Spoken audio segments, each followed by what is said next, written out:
Hubungan itu bikin pusing kalau nggak sehat. Diperiksa, apakah jiwamu sehat? 3 area yang paling menentukan kesehatan jiwa. Yang pertama, hubungan yang sehat, relasi yang sehat. Relasimu dengan pasangan, relasimu dengan keluarga, anak, orang tua, kakak, adik, sehat nggak?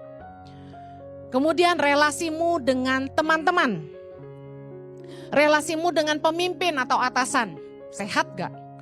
Relasimu dengan bawahan, baik nggak? Karena jiwa kita akan terpengaruh ketika ada kerusakan dalam hubungan, baik dengan pasangan, keluarga, teman, atasan maupun bawahan. Pasti.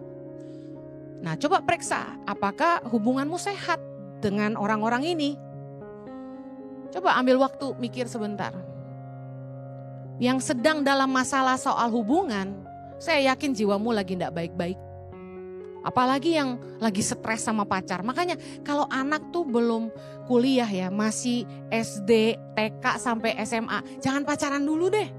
Kenapa? Karena pacar tuh bikin pusing. Yang setuju katakan amin. Benar. Ini pesan nih buat anak-anak yang masih sekolah SD sampai SMA. Puas-puasin berteman mumpung masih sekolah.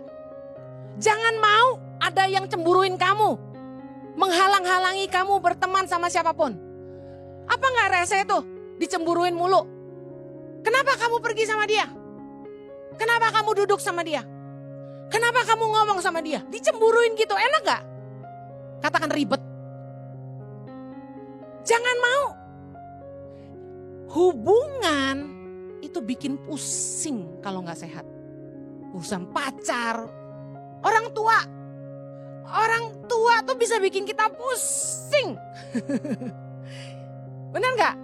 Aduh, ada yang DM saya. Bu Heni, yang jadi sumber masalah di hidup saya orang tua saya. Aduh, gue udah gak bisa jawab deh. Karena kan firman Tuhan katakan hormati ayah ibumu. Pingsan kan kalau orang tuanya jadi masalah? Saya gak punya jawaban, I'm sorry. Doakan orang tuamu. Amen. Tuhan sanggup bekerja. Mari periksa apakah hubunganmu sehat. Karena kalau hubunganmu ada yang gak sehat, jiwamu terganggu. Jiwamu gak baik-baik saja. Apalagi urusannya sama suami atau istri sama pacar. Oh my God. Hidup gak akan bahagia. Ada orang yang kaya raya. Tapi masalahnya cuma satu. Suaminya gak baik. Selingkuh mulu. Ngedrak mulu. Main perempuan, clubbing terus. Aduh, saya lihat ibu itu kerjaannya nangis terus. Padahal Hermenya, Chanelnya, Lelvinya banyak. Kalau kita mau mesti kerja cari duit, dia mah gak usah. Tinggal bling jadi. Ya, tinggal melek aja semua ada. Tapi gak bahagia. Sih, bagaimana hidupmu berkualitas kalau hubunganmu gak sehat?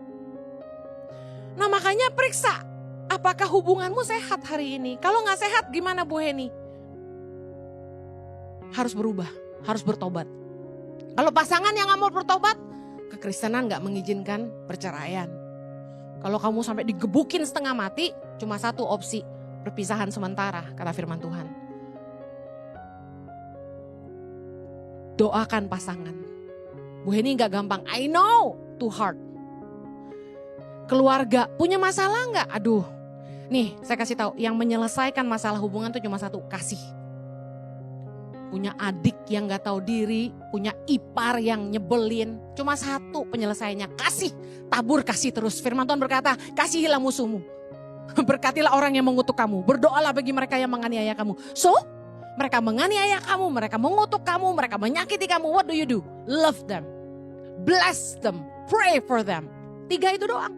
Mengasihi, mengampuni, mendoakan, dan memberkati. Itu senjata kita dalam hubungan. Gak ada lain.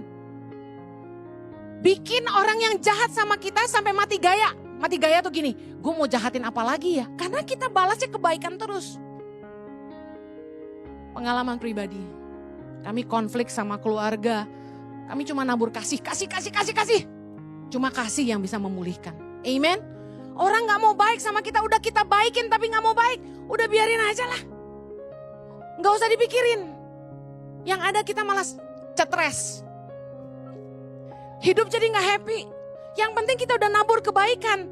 Orang gak mau ngampunin kita, itu urusan dia sama Tuhan. Amin. Yang penting kita harus baik sama orang. Harus ngampuni, harus mengasihi, harus memberkati. Yang mau katakan amin. Jangan pernah balas jahat dengan jahat. Teman lebih gampang. Konflik sama teman, bereskan. Sekali lagi pakai firman Tuhan. Kasihi, ampuni, berkati, doakan. Tapi teman kan gak perlu kita hadapi tiap hari. Karena teman, lebih gampang lah. Putus hubungan gak masalah. Yang penting kita damai. Gak membenci. Gak berhubungan lagi, Bu Eni gimana? Gak masalah. Firman Tuhan banyak yang mengajarkan kita harus memilih kita duduk makan sama siapa. Artinya kita berhak memilih siapa yang jadi teman kita. Yang paling berat tuh keluarga. Yang lebih berat lagi pasangan. Masa mau di... And there I find you in the mystery.